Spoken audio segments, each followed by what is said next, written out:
Hello student, आपका हमारे YouTube channel पर स्वागत है। दोस्तों, आज हम क्लास 6 एनसीईआरटी हिस्ट्री का जो टॉपिक है इमारतें, चित्र एवं किताबें, उनका अध्ययन करेंगे।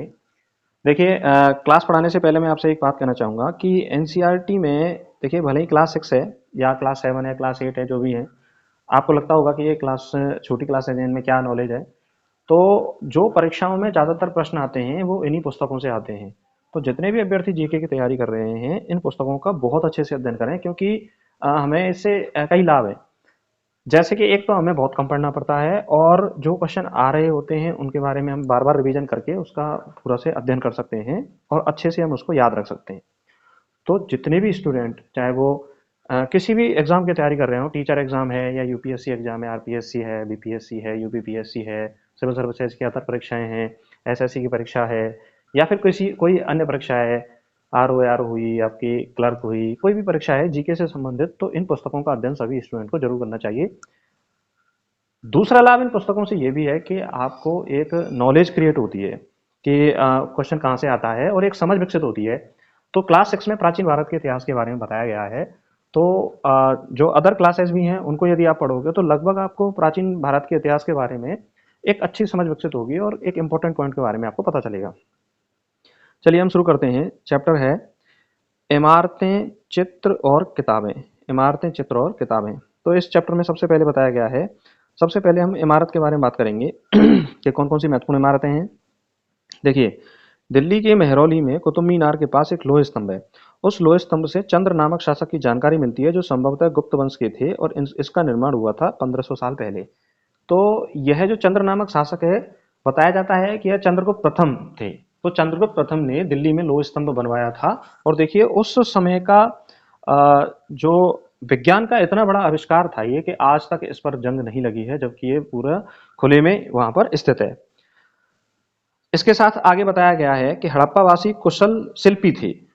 इन्होंने तांबे के धातु शोधन की जानकारी थी हड़प्पावासियों को। यानी कि कह सकते हैं हम कि हड़प्पा काल में, यानी सिंधु घाटी सभ्यता के दौरान भी लोग धातुओं के बारे में जानते थे। तामा धातु और टिन धातु के बारे में जानते थे, तो उन्होंने तामा और टिन को मिलाकर कांसा भी बनाया था। इंपॉर्टेंट बात यह है कि सिंधु घाटी सभ्यता के दौरान लोह धातु से अज्ञात थे लोग।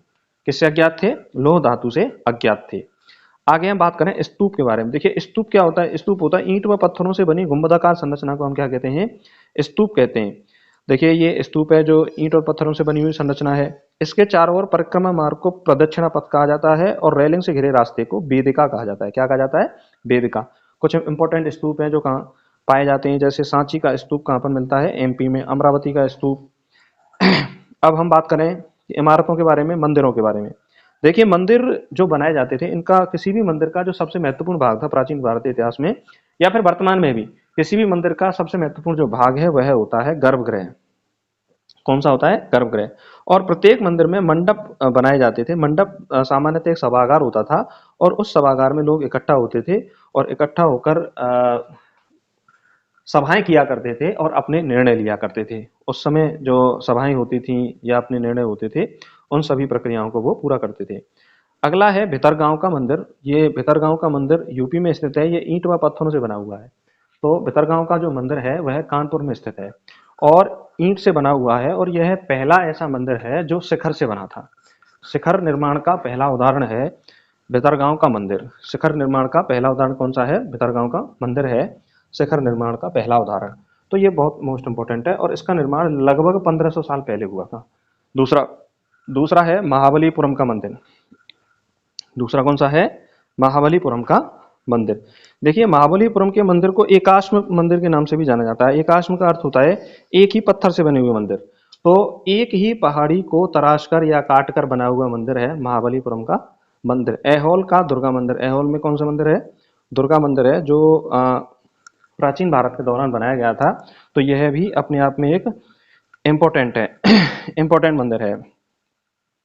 आगे हम बात करें उड़ीसा का जैन मठ। उड़ीसा का जैन मठ एक पहाड़ी को खोदकर बनाई गई 2 मंजिला इमारत है, उड़ीसा का जैन मठ।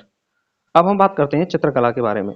तो चित्रकला में देखिए, अजंता की गुफाएं हैं। अजंता की गुफाएं जो हैं वो ज़्यादातर बौद्ध भिक्षुओं के लिए बनाए गए विहार हैं, और यहाँ पर अजंता की गुफाओं में चित्रकला से संबंधित, जो बौद्ध चित्रकला से संबंधित बहुत सारी चित्र हैं, जो अपने आप में एक अनूठा उदाहरण मानी जाती हैं चित्रकला का।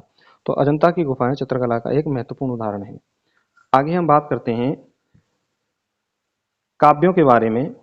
पुस्तकों के बारे में यदि हम बात करें तो पुस्तकों में एक तमिल महाकाव्य है जिसका नाम है शिलप्पदिकारम।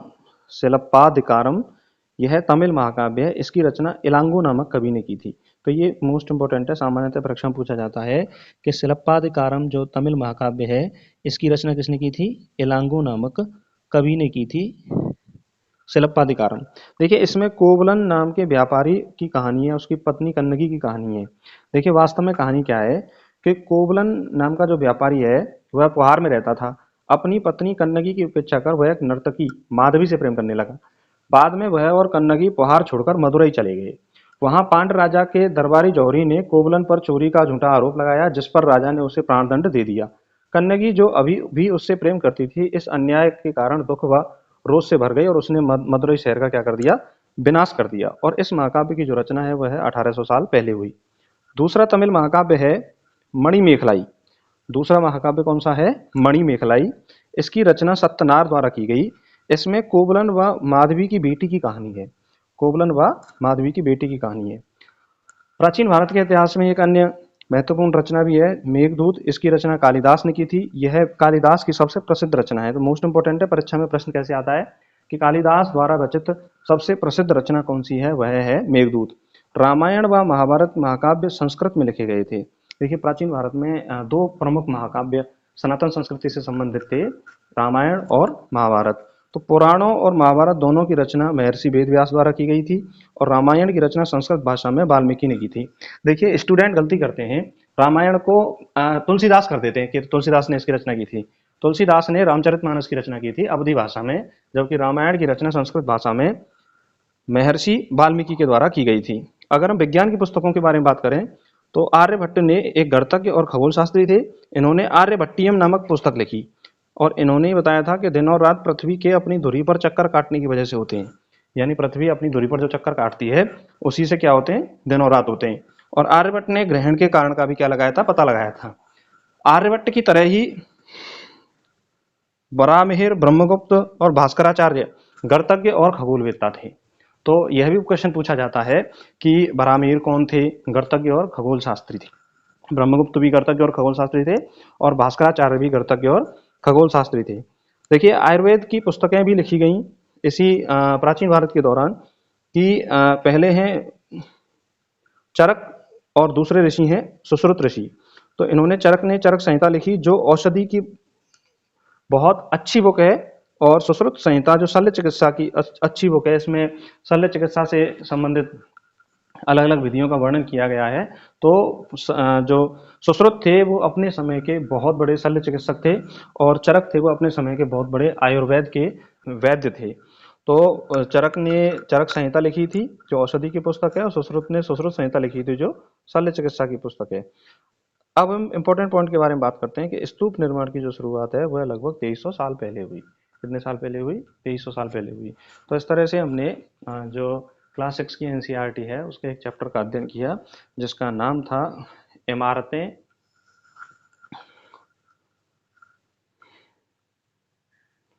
चित्र एवं किताबें। तो इस चैप्टर का नाम क्या था? इमारतें चित्र एवं किताबें।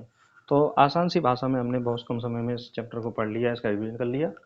और जो भी स्टूडेंट इस चैनल को पहली बार देख रहे हैं वो इस चैनल को जरूर सब्सक्राइब करें। और देखिए एनसीईआरटी का बेहतर अध्ययन करने के लिए यदि हम कम समय में अच्छा अध्ययन कर सकते हैं तो हमें कर लेना चाहिए, क्योंकि यहाँ से क्वेश्चन भी बनते हैं और परीक्षा में प्रश्न पूछे भी जाते हैं। तो इस तरह से हमने बहुत कम समय में इस चैप्टर को अध्ययन किया है। और प्राचीन भारत से संबंधित जो अन्य वीडियो हैं, अन्य क्लासेस हैं, उनको जरूर देखिए। निश्चित रूप से आपको लाभ होगा और अपने दोस्तों को शेयर कीजिए। नमस्कार, धन्यवाद।